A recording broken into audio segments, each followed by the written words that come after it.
بسم الله الرحمن الرحيم الحمد لله رب العالمين وأصلي وأسلم على نبينا محمد وعلى آله وصحبه أجمعين وبعد. Nous avions évoqué dans une vidéo précédente une des causes permettant que l'individu puisse guérir, l'invocation, le dua, qui est une chose essentielle pour le serviteur d'Allah subhanahu wa ta'ala.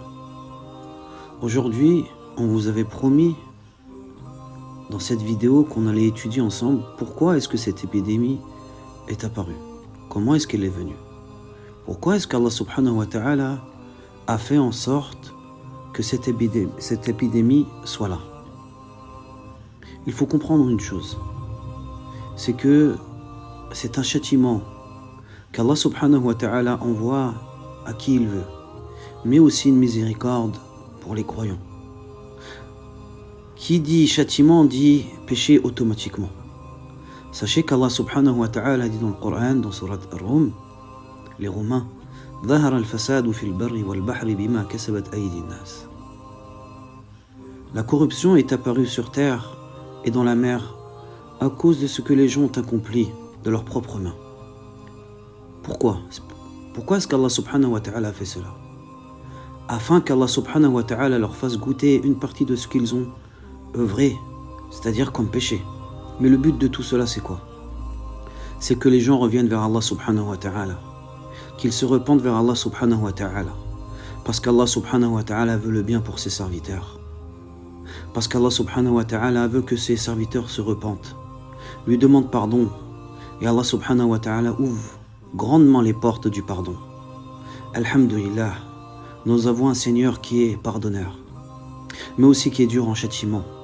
Et c'est pour cela que le prophète sallallahu alayhi wa sallam nous a dit dans un hadith rapporté par Ibn Majah, d'après Abdullah ibn Umar radiyallahu anhuma, lam tadhhari al-fahishatu fi qawmin qat.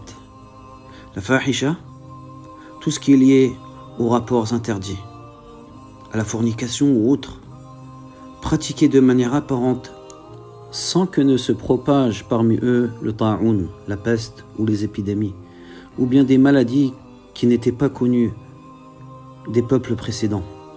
Il faut comprendre une chose, c'est qu'Allah subhanahu wa ta'ala est miséricordieux, mais il est aussi dur en châtiment.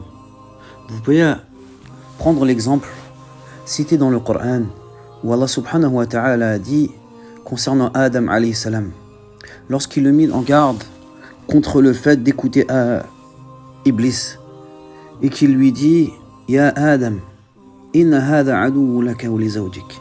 Ô Adam, c'est un ennemi pour toi ainsi que pour ta femme. Ne touche pas de l'arbre. Ensuite, il a été tenté. Shaitan est venu le voir et lui a demandé de toucher de l'arbre. Malheureusement, il a touché à celui-ci. Et Allah subhanahu wa ta'ala dit dans Surat Taha, wa asa Adam rabbahu faghawa. Adam alayhi salam a désobéi à son Seigneur, il s'est donc égaré. Mais, alhamdulillah, Allah subhanahu wa ta'ala, il est miséricordieux, il est pardonneur, il veut qu'on revienne vers lui.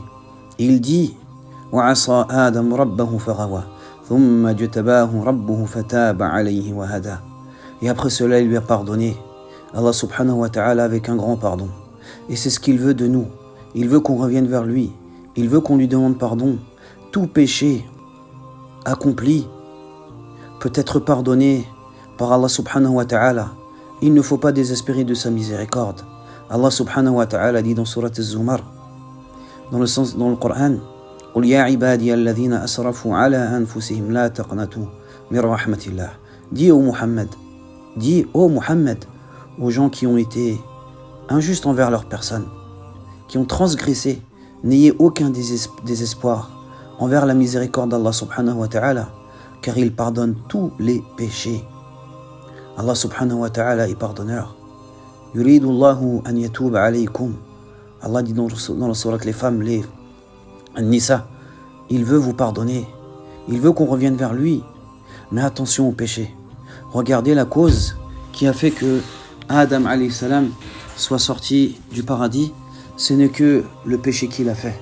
Il a désobéi à Allah subhanahu wa ta'ala, et Allah subhanahu wa ta'ala l'a fait sortir du paradis avec sa femme, ce qui est en train de nous arriver n'est que causé par nos péchés. Et celui qui revient vers Allah, Allah subhanahu wa ta'ala va lui donner une grande récompense. Et ce qu'il faut comprendre par rapport à ça, c'est que les péchés peuvent détruire la vie d'une personne.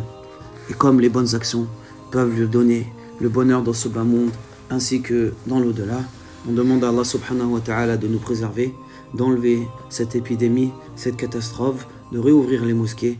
Et on se verra bi'idhnillahi subhanahu wa ta'ala dans une autre vidéo où on expliquera certaines choses liées à cette épidémie et comment faire pour se préserver dans ce bas monde ainsi que dans l'au-delà, ainsi que pour pouvoir purifier son âme. Walhamdulillahi Rabbil Alamin.